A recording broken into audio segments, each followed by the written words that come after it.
শ্রীলঙ্কা বাংলাদেশের পর এবার নেপাল জনরোষ আছড়ে পড়ল দামাকে প্রধানমন্ত্রীর অলির পৈতৃক বাড়িতে ছত্রভঙ্গ করে বিক্ষোভকারীদের পুলিশের গুলি।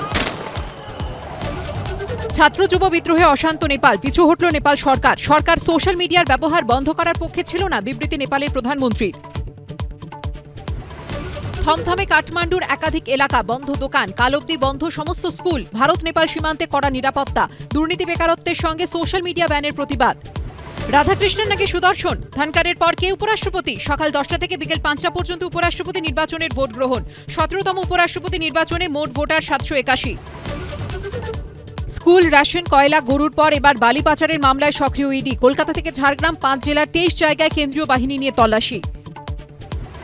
বালি পাচার মামলায় মেদিনীপুরে বালি ব্যবসায়ীর বাড়িতে টাকার পাহাড়। বালি ব্যবসায়ী সৌরভ রায়ের বাড়ি থেকে উদ্ধার নগদ 64 লক্ষ টাকা, বাজেয়াপ্ত নথি, মোবাইল। খবর ইডি সূত্রে।